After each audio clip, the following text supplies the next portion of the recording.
Alex, quel est ton état d'esprit avant la reprise de la Ligue 1? Pressé, ravi, avec ce temps où Je suis heureux. Je suis heureux de retrouver la compétition. La prépa, c'est important pour essayer d'être prêt pour l'ensemble de la saison, mais la compétition, c'est ce qui nous anime. Donc je suis heureux de retrouver la compétition. Quel bilan tu fais de cette préparation qui ressemble un peu à celle de l'année dernière finalement? Oui, c'est vrai. On a beaucoup travaillé, la charge a été importante. Donc il faut digérer tout ça. Je distingue la charge de travail, l'investissement qu'il y a eu au quotidien et les matchs amicaux qui n'ont pas apporté beaucoup de victoires. C'est vrai, à l'image de celle de l'année dernière. Ceci étant, on se prépare pour une saison et donc je pense que le travail qui a été effectué va finir par payer. Tu parles du contenu des amicaux. Tu parlais aussi la semaine dernière après Bastia de l'attitude aussi de certains joueurs. Tu as eu besoin de remettre des choses à plat en début de semaine par rapport à ce match-là? Moi, c'est un groupe que je connais bien, que j'aime bien. On a fait de belles choses ensemble, ça je ne l'oublie pas. Aujourd'hui, les états de forme, le mercato qui est toujours là, qui est difficile, et il nous reste encore 15 jours à tenir. Mais ce groupe-là, moi je l'aime, je le connais bien et j'ai confiance en lui. Par rapport à ton système de jeu, peut-être tu as testé un 3-5-2 la semaine dernière, tu nous expliquais par rapport au fait que tu avais Farid qui était absent et Jim. Là on a Justin qui est blessé, Farid qui est incertain on va dire, et Jim qui est probablement forfait. Est-ce que c'est un système que tu vas réitérer pour ce match de Lens ou pas? Oui, quand on est entraîneur, on doit être capable de passer par plusieurs systèmes. Au gré des états de forme, au gré des blessures, des suspensions. C'est vrai qu'aujourd'hui, avec la blessure de ces trois joueurs-là qui jouent à des postes excentrés, ça nous facilite pas la tâche. On verra ce qu'on va faire, on est encore en réflexion. Et l'objectif est forcément le maintien après cette saison. Pour cette saison, c'est quelque chose qui a besoin de rappeler aux joueurs, d'en parler souvent, ou c'est quelque chose de totalement naturel et tout le monde sait où vous voulez aller? Oui, évidemment que si on se maintenait, ce serait bien. Après, on verra la saison. Si on est capable de faire mieux, ça sera fantastique. Aujourd'hui, évidemment, qu'un club promu, avec l'un des plus petits budgets, s'il y a maintien, c'est une très bonne chose. Et après, on verra comment se profile la saison, comment on arrive à évoluer, comment on arrive à se mettre au niveau. Et on verra au fil des matchs. L'année dernière, quand on est parti, on ne savait pas trop non plus si on allait être en mesure de jouer la montée. On l'a dit à mi-championnat quand on était vraiment bien. Donc on ne se met pas de limite, mais on sait très bien que pour nous, aujourd'hui, SCO, un maintien, ce serait déjà une très bonne chose. La dynamique de l'an dernier, cette belle saison où tout allait plutôt bien, elle existe encore ou on a switché, on est passé à autre chose au sein du groupe? Peut-être qu'elle existe encore.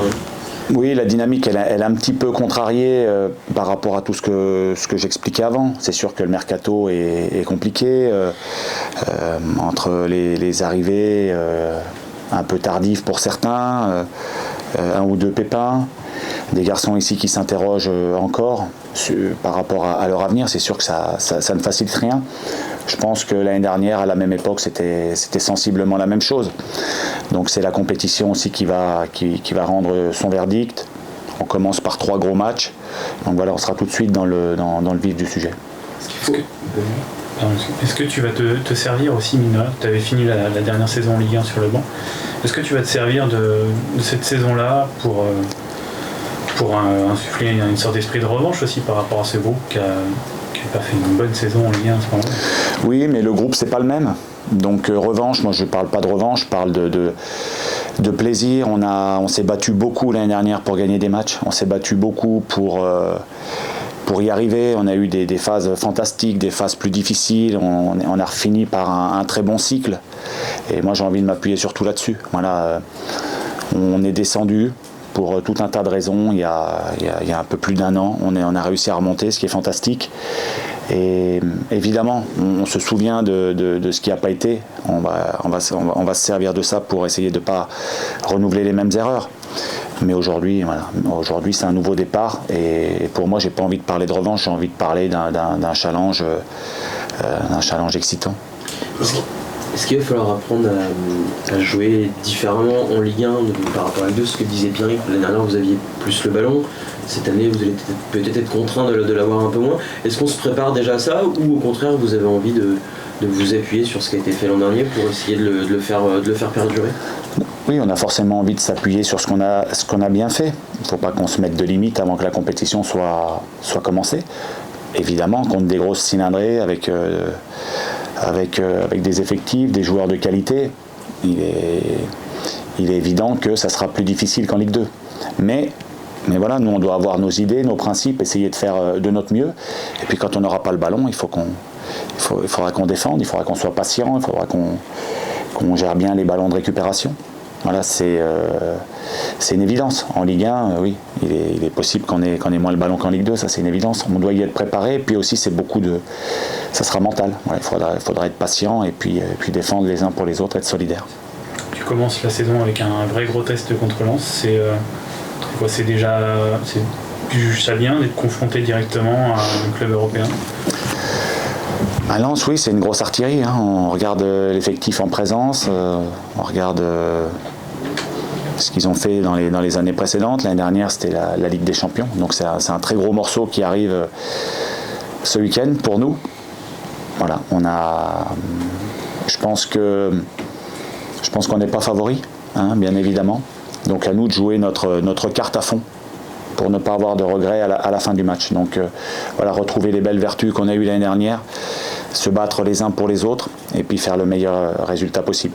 Donc sur un match, tout est possible. À l'échelle de 34 matchs, face à une telle artillerie, ça va être difficile pour nous. Sur un match, voilà, à nous de jouer notre va-tout.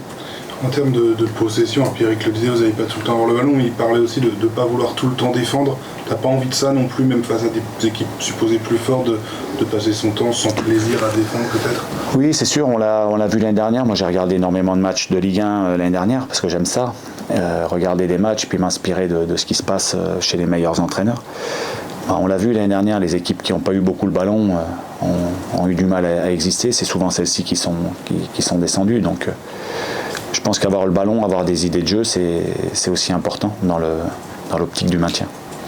Ton effectif, il y a eu 5 nouveaux, il y a eu peu de départs pour le moment.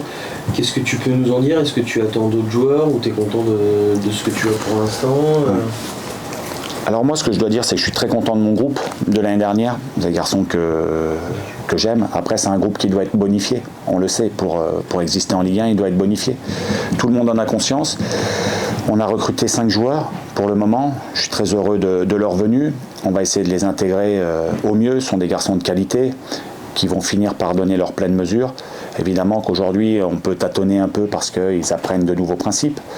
Ils sont appliqués, ils sont travailleurs, donc je suis content. Et puis évidemment, on attend encore quelques joueurs pour, je le dis et je le répète, bonifier cet ensemble-là dont je suis très satisfait. Mais il faudra encore quelques joueurs, notamment des attaquants, un milieu de terrain et voire un défenseur si on doit jouer à 5 derrière plus souvent. Donc voilà, en tout cas les joueurs qui sont au SCO, qui étaient là l'année dernière, qu'on a envie de garder, moi je suis très satisfait de faire cette saison-là avec eux. Donc tu aimerais encore 4 joueurs supplémentaires, c'est ça? Dans l'idéal? Oui, dans l'idéal, moi je suis aligné avec la direction là-dessus. Après, j'ai conscience aussi de la situation du moment.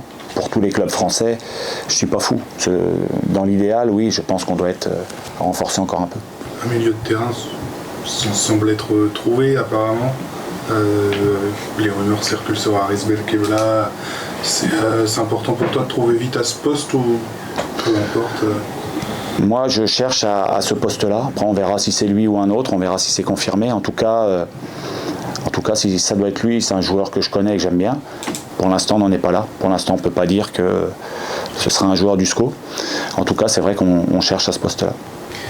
D'un point de vue plus personnel, c'est aussi un sacré challenge qui s'offre à toi. Tu as l'impression de découvrir la Ligue 1 en tant que coach ou de la redécouvrir parce que tu as déjà eu ces quelques matchs dans un contexte compliqué? Ça va être un tout autre contexte ici. Comment tu te sens avant cette reprise de la Ligue 1? Oui, j'ai eu la chance de faire les 12 derniers matchs dans un contexte qui était très très difficile, avec une équipe qui était en grand manque de confiance. On avait réussi à faire de belles choses sur la fin, même si on n'avait pas gagné tous les matchs, mais on avait réussi à faire quelques belles choses. Je pense que ça va enclencher quelque chose pour la saison qu'on a vécue l'année dernière. Donc évidemment, quand on est entraîneur, on essaye de s'appuyer sur toutes les expériences qu'on a pu avoir pour pouvoir être meilleur, même si c'est jamais du copier-coller. Voilà, c'est jamais du copier-coller, on s'adapte toujours en permanence à la situation, mais évidemment que je vais me servir de cette expérience de ces 12 matchs. Ce challenge-là, il ressemble à celui qu'il était en début de saison dernière, où tu avais un groupe à relancer, c'était quand même le chantier était quand même assez important. Là, il l'est parce qu'il y a une montée. Est-ce qu'il y a des similitudes entre les deux saisons? Et toi, est-ce que dans ta manière de coacher, il y a des similitudes aussi avec ce qu'il y a? Oui, moi je trouve qu'il y a énormément de similitudes avec la saison dernière. On travaille beaucoup, on a des garçons qui ont besoin aussi de retrouver de la fraîcheur, mais on se prépare pour une saison. Voilà, une prépa, c'est pour une saison, c'est pas uniquement, même si on travaille bien évidemment tout au long des semaines, mais voilà, on travaille dur pour être prêt sur l'ensemble de la saison. Il y a des similitudes dans les matchs amicaux, il y a des similitudes dans les degrés de forme, il y a des similitudes dans des incertitudes par rapport à la fin du mercato. Il y a tout un tas d'incertitudes. Ça fait partie des difficultés du moment, mais voilà. Les difficultés, c'est ce qui nous permet aussi d'avancer. Moi, j'ai observé beaucoup, et c'est pour ça que le bilan, je l'ai tiré en toute fin de prépa. Voilà, les joueurs dont j'avais besoin encore, parce que j'ai observé beaucoup, et il était normal pour moi, de regarder beaucoup ce que faisait déjà ce groupe-là. T'as évolué aussi dans ta manière de coacher, t'as un an de plus, t'étais un jeune coach il y a un an, t'es toujours un jeune coach, mais il y a une saison supplémentaire, t'as changé sur... Oui, évidemment, oui, j'étais un jeune coach en commençant la saison l'année dernière avec des idées, et puis le parcours a fait que... j'ai gardé certaines choses, j'en ai modifié d'autres, évidemment. Je m'adapte. Et cette saison, ça sera pareil. C'est pour ça que je dis que c'est jamais du copier-coller. On a des idées, on a des envies de bien faire, on a des envies de fédérer. Mais au fil du temps, toutes les situations qui se présentent à nous permettent de nous bonifier. Oui. Est-ce que tu as senti cette semaine une émulation particulière dans ton groupe? On sent que chacun veut gagner sa place pour le match. Tu as senti ça? Oui, je les ai trouvés attentifs, je les ai trouvés concernés. Et tant mieux. Voilà, on sent que la compétition arrive. On sait qu'on joue une grosse équipe, donc il faudra être prêt. En fin de saison dernière, il avait évoqué une prolongation de contrat. Est-ce que ça a avancé ou est-ce que vous en êtes sur ce point? Qu'est-ce que tu peux nous dire? On en parle. Après, une prolongation de contrat pour un entraîneur, c'est vraiment quelque chose d'important. Voilà, quand on décide de prolonger, on doit savoir les projets du coach, les projets du club, pardon, les moyens, les possibilités qu'on va avoir de gagner des matchs. Moi, quand j'ai repris l'équipe il y a 1 an et demi, l'équipe elle était en difficulté, on s'est battu beaucoup pour gagner des matchs, on a gagné des matchs l'année dernière. Et moi, mon ambition pour le SCO, c'est d'être encore capable de gagner. Voilà, moi, j'ai envie de gagner. Et effectivement, en fin de saison dernière, on n'avait pas tous les éléments. Là, on en a de plus en plus. On a déjà recruté 5 joueurs. Je pense qu'il y en a encore plusieurs qui vont arriver. Donc aujourd'hui, on y voit beaucoup plus clair. Mais pour moi, prolonger un contrat, c'est vraiment en ayant de vraies capacités de gagner des matchs. Et c'est important parce que c'est ce qu'on me demande. Donc aujourd'hui, c'est toujours d'actualité. On verra. Je suis encore sous contrat de toute façon jusqu'en 2025, mais moi ce qui m'habite aujourd'hui c'est d'avoir un groupe de qualité et d'être en capacité, je le répète, de gagner des matchs et de pouvoir faire une belle saison. Et le groupe qui se dessine commence à répondre à mes attentes. Est-ce que tu as eu une mise au clair aussi, ou une discussion avec Nian et Diony par exemple, qui n'ont pas débuté le match? Je pense plus à Diony la semaine dernière, mais n'ont pas débuté le match contre Bastia? Non, on était très clair avec eux. C'est sûr que quand on se pose beaucoup de questions, toujours difficile d'être à 100%, parce que le foot c'est aussi beaucoup dans la tête. Donc moi ce sont deux garçons que j'aime beaucoup, il n'y a pas de problème. Après il y a des décisions qui sont prises par les uns, par les autres. Et on est là-dessus. Donc voilà, aujourd'hui on est mi-août, on avance avec ces petites contrariétés-là, qui sont des contrariétés pour moi, mais aussi pour eux. Voilà, on en est là aujourd'hui. Mais c'est la vie du mercato, c'est la vie du SCO, c'est la vie de tous les clubs de Ligue 1 en ce moment. En parlant de la vie des clubs, justement, est-ce que vous, au sein du club, ça parle beaucoup, ça inquiète aussi toutes les questions qui se posent autour de l'argent encaissé par les clubs par rapport aux droits télé, la diffusion aussi, la visibilité de la Ligue 1 par rapport à la saison qui va arriver? Oui, ça fait partie des incertitudes. Après, moi j'ai envie de dire, c'est les dirigeants qui gèrent ça. Nous, on est forcément dans le même système, mais bon, c'est pas à nous de gérer ça. Évidemment que ça bloque le marché français. Donc les mouvements dans le marché français sont très limités. Donc on a encore des joueurs qui devaient être prêtés qui sont là. Donc nous, c'est vrai que ça nous fait un groupe très large. Nous, on a juste envie que les joueurs soient heureux, trouvent de bons projets et s'épanouissent, que ce soit ici ou au SCO.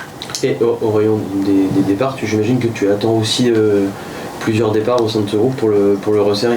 Oui, on a eu la chance avec Laurent de pouvoir recevoir tous les joueurs en fin de saison dernière, lors de la semaine qui suivait la montée. Donc on a eu ce luxe-là. On a dit les choses aux joueurs. Bon, maintenant, on sait que le marché est très compliqué. Donc, je sais aussi que pour Laurent, c'est pas évident de pouvoir trouver des possibilités pour les joueurs. Leurs agents non plus, parce que le marché français, oui, est un peu à l'arrêt en ce moment. C'est quoi ton regard sur cette Ligue 1 avec peut-être 5, 6, 7 gros et derrière assez homogène avec qui vous allez vous battre finalement? Je me dis qu'il y a des effectifs très très costauds, il y a des joueurs qui peuvent faire il y a des clubs qui peuvent faire des transferts et d'autres non. Après, ça sera la dynamique du groupe, ça sera aussi optimiser toutes les forces en présence dans notre groupe à nous. Ça sera de croire en soi aussi. Voilà, croire en soi, pas toujours penser qu'on est un tout petit et qu'on n'a aucune chance. Non, il faudra jouer notre va-tout. Quelque part, ça nous retire aussi une pression. Parce qu'il y a plein de clubs qui sont beaucoup plus armés que nous. Donc déjà, c'est de retrouver notre meilleur niveau, nos valeurs, notre envie, notre solidarité, la dalle. Et quand on aura retrouvé ça, je pense qu'on pourra voyager. Au niveau du capitanat, c'est Pierrick qui est toujours capitaine, j'imagine. Ça change comment? Et du coup, Pierrick, c'est ce qu'on a fait sur les matchs amicaux. Il y a eu Pierrick, il y a eu Imad, il y a eu Abdou qui l'a eu, en fonction des... Jordan aussi, en fonction des rotations.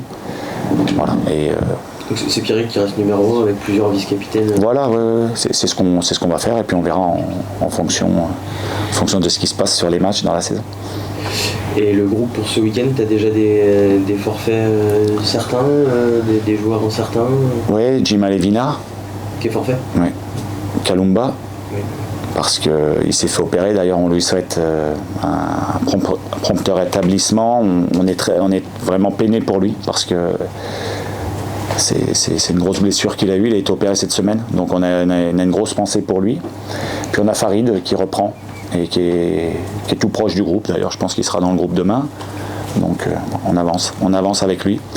Donc là, on n'a pas énormément de blessés, malgré tout, sur une fin de prépa. Pour Jim Alevina, il a mal à du cœur. Ouais. Et tu l'attends plutôt pour le match suivant ou pas sûr non plus? Moi je fonctionne toujours de match en match, donc je l'attends pour le match suivant et on verra si c'est possible ou pas. Et sinon pour le reste du groupe, tout le monde est au même niveau sur le plan physique. Il y a eu quelques pépins, je pense à Joseph notamment qui a été un peu absent. Oui, on sait que Joseph a forcément un peu de retard parce qu'il a repris avec des jours de retard justement. On a Zinedine Oulkhaled aussi qui a fini blessé, donc qui a eu une prépa tronquée. On a quelques joueurs comme ça. Les nouveaux arrivants qui sont arrivés un peu plus tard. Donc, mais au fil des jours, je trouve qu'on est de mieux en mieux.